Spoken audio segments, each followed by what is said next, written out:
Autre grande puissance, la Russie, dont l'équipe de football ne s'est jamais si bien portée. À l'inverse, la cote de popularité de Vladimir Poutine, elle, vient de s'effondrer. Bonjour Dominique, que s'est-il donc passé ?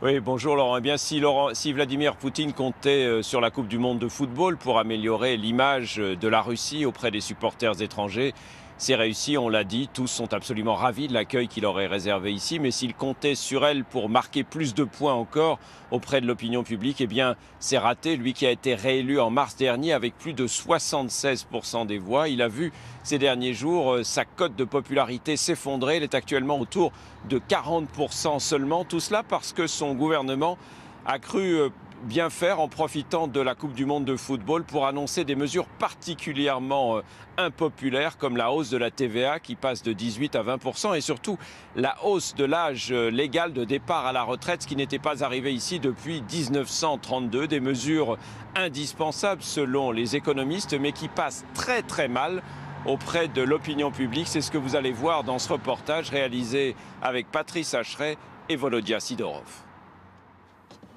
Roman Joumatov n'a rien d'un opposant, mais cette fois, il est bien décidé à faire entendre sa voix pour combattre la réforme du système de retraite proposé par le gouvernement. C'est maintenant qu'il faut se mobiliser. Après, ce sera trop tard. Le projet prévoit de porter l'âge du départ à la retraite à 63 ans pour les femmes au lieu de 55 actuellement et à 65 ans pour les hommes au lieu de 60. Je ne tiendrai pas jusqu'à 63 ans à mon âge. Déjà, c'est dur de devoir travailler. On n'arrête pas de nous dire qu'en Occident, les gens partent plus tard à la retraite. Mais là-bas, ils vivent tous bien plus longtemps et bien mieux que nous. Je n'ai plus aucune confiance dans ce gouvernement. Il nous a déjà trahis. Il nous trahit en permanence. Le gouvernement russe n'a pas choisi la date au hasard. C'est le jour du coup d'envoi de la Coupe du Monde qu'a été annoncée cette réforme particulièrement impopulaire.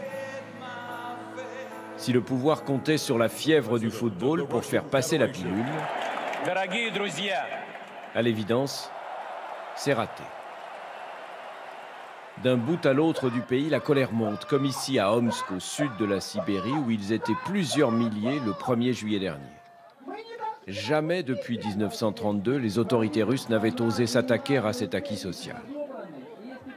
L'un de ceux qui ont appelé à manifester, c'est Alexeï Navalny, l'adversaire le plus déterminé du régime. Tout juste sorti de prison après 1 mois de détention, il rappelle que Vladimir Poutine, plus d'une fois, s'était engagé à ne pas toucher à l'âge de la retraite. Je suis contre l'augmentation de l'âge de la retraite. Et tant que je serai président, jamais une telle décision ne sera prise.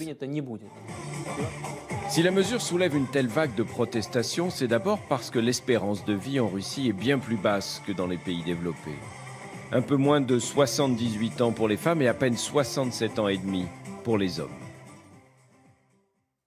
Alors Dominique, comment se fait-il justement que l'espérance de vie des Russes soit aussi basse, un quart de siècle, 25 ans après la chute de l'Union soviétique ?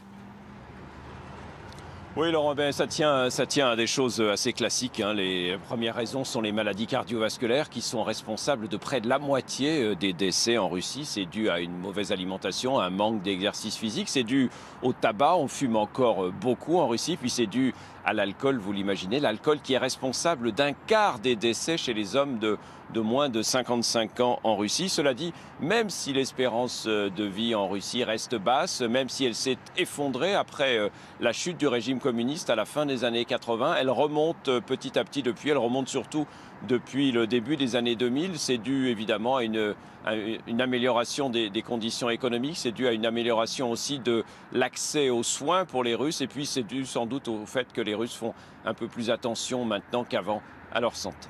Merci beaucoup Dominique, passez une très belle journée à Moscou, vous et bien sûr toutes vos équipes.